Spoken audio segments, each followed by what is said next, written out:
नमस्कार दोस्तों, पिछले वीडियो में हमने बताया था कि स्टोन क्या होती है, बिल्डिंग मटेरियल और उसके पार्ट बताया था। उसमें स्टोन बताए थे, तो स्टोन क्या होती है उसकी क्लासिफिकेशन देखे थे। इस वीडियो में देखेंगे कि characteristics of good building stone क्या होता है। तो चलिए देखते हैं।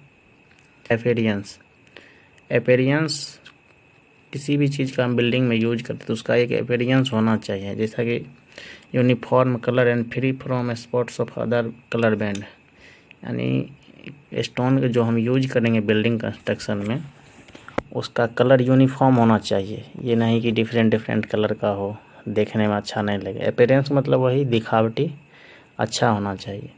और spot of other colour band मतलब किसी अलग कलर के धब्बा नहीं होना चाहिए।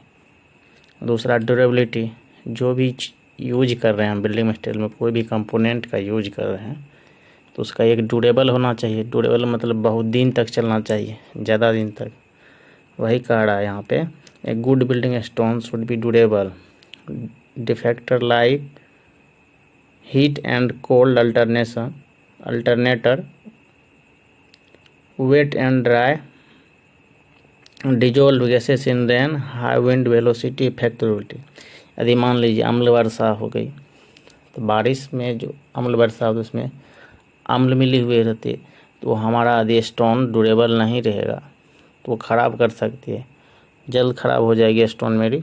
इसीलिए कह रहे हैं यहाँ पे ये सब कारण जो है ना ड्यूरेबिलिटी को इफेक्ट करती है।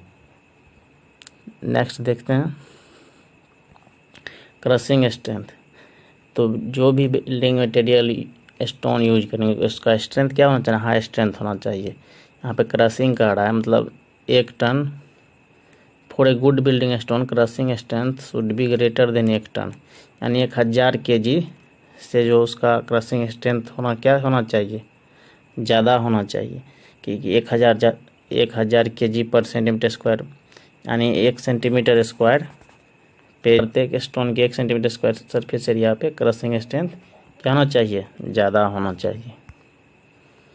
रेसिस्टेंस टू फायर, आग से, या जैसे लकड़ी बिल्डिंग मटेरियल में लकड़ी यूज करें, लकड़ी मेरा क्या है, फायर प्रूफ नहीं है, लेकिन स्टोन मेरा फायर प्रूफ है।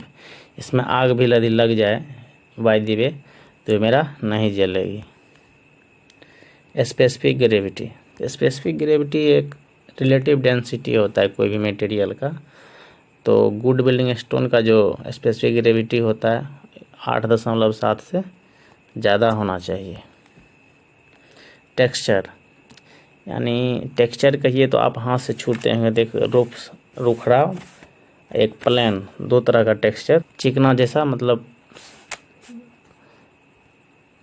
स्मूथ फील होगा जैसे हाथ से रहे, वही टेक्सचर की बात यहाँ पे कर कि good building stone have compact fine crystalline, और उसका सरफेस क्या होना चाहिए, ठोस होना चाहिए और किसी प्रकार को उसमें क्रैक नहीं होना चाहिए। सीजनिंग कहें तो हम मॉइस्चर की बात हो रही है। किसी भी स्टोन में यूज करने से पहले उस किसी प्रकार का सीजनिंग नहीं होना चाहिए, वो पूरा प्रॉपर तरह से। एक प्रॉपर सीजन के लिए जो ड्यूरेशन टाइम पीरियड होता है 6 से 12 मंथ ड्यूरेशन होता है।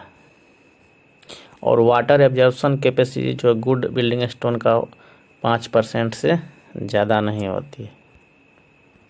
अब देखते हैं कि हमारा बिल्डिंग में जो स्टोन यूज करते हैं उसका यूज कहाँ होता है। इन स्ट्रक्चर की बात करें तो फाउंडेशन में हमारा स्टोन का यूज होता है। वॉल्स में, दीवार की बात हो रही है, दीवार में यूज होता है। कॉलम में होती है। Lintel, arch, roof, floor, dam proof etc, ये सब में हमारा स्टोन का यूज होता है। फेस वर्क, अपीयरेंस की बात जब हम किए थे पीछे गुड बिल्डिंग स्टोन, तो फेस वर्क यानी सामने से जो दिखाई पड़े वहाँ पे हमारा बिल्डिंग मटेरियल स्टोन का यूज होता है। स्टोन का यूज पेविंग पर्पस के लिए भी किया जाता है, जैसा कि हम लोग बिल्डिंग का जो फ्लोर होता है उसमें क्या किया जाता है, स्टोन का यूज किया जाता है। रेसिडेंशियल बिल्डिंग हो चाहे कमर्शियल इंडस्ट्रियल, पेविंग जो होता है नीचे मतलब लेयर बिछाया जाता है तो उसमें स्टोन का यूज किया, जैसे रोड, फुटपाथ।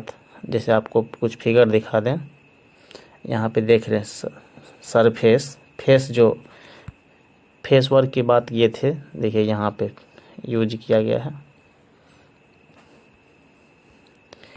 और बेसिक मटेरियल जो के फॉर्म में भी इसका यूज किया जाता है, जैसे इसका छोटा छोटा टुकड़ा होता है उसका बेसिक सीमेंट में यूज किया, सीमेंट बनाने में यूज किया जाता है। मॉडर्न ऑफ रोड है, रोड का बेस जो बनाते हैं उसमें भी यूज किया जाता है। कालकार या सीमेंट के रूप में भी किया जाता है।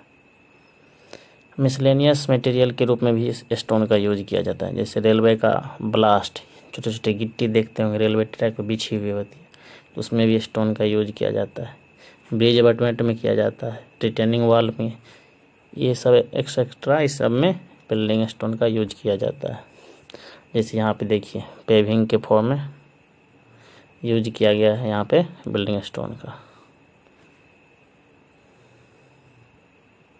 अब देखते हैं बिल्डिंग स्टोन पे टेस्ट कैसे परफॉर्म किया जाता है। टेस्ट दो तरह से परफॉर्म किया, एक फील्ड में एक लैब में। तो देखते हैं फील्ड टेस्ट।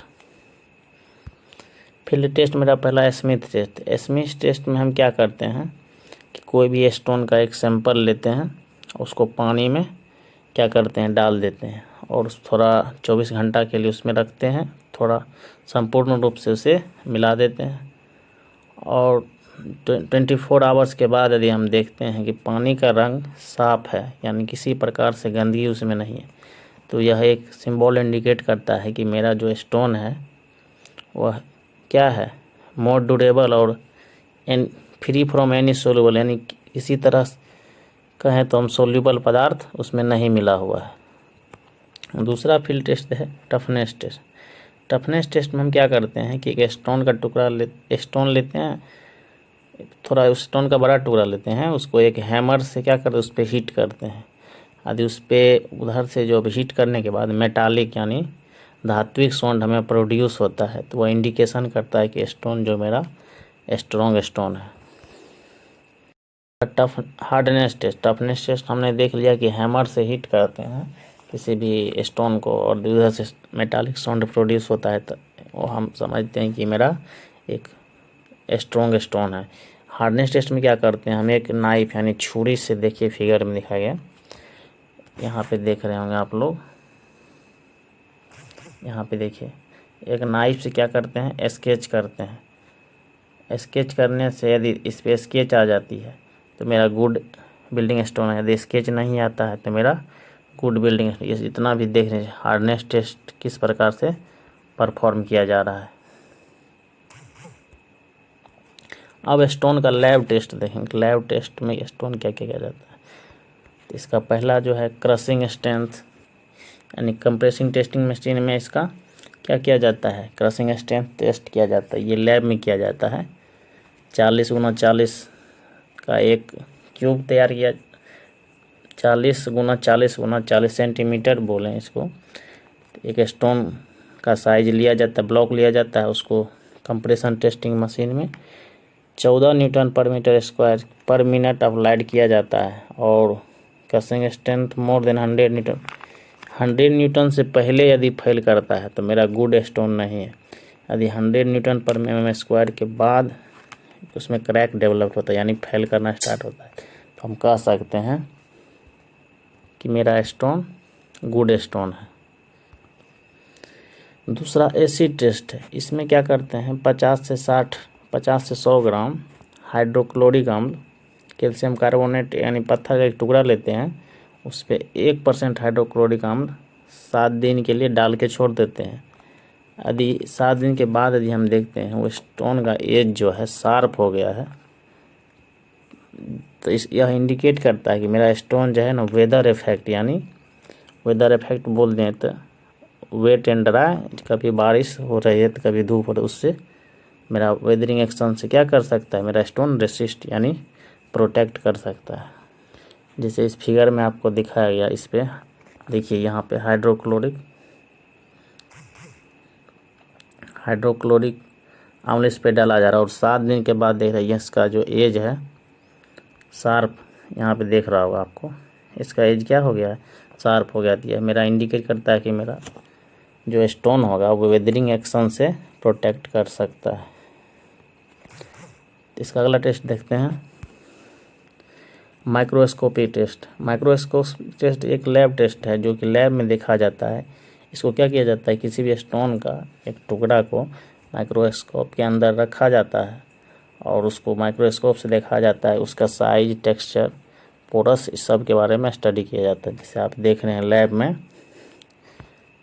यहाँ पे देख रहे होंगे स्टोन है, इसको माइक्रोस्कोप के नीचे रखा जाता है और इसका पूरा विवरण इससे किया जाता है। आई होप कि आपको कि स्टोन के बारे में कंप्लीट जानकारी मिली होंगी। इसी तरह के वीडियो देखने के लिए लाइक, शेयर, सब्सक्राइब जरूर कर लें। मिलते हैं आगे के वीडियो में। लेक्चर मेरा टिम्बर से रिलेटेड होगा। धन्यवाद, मिलते हैं अगले वीडियो में।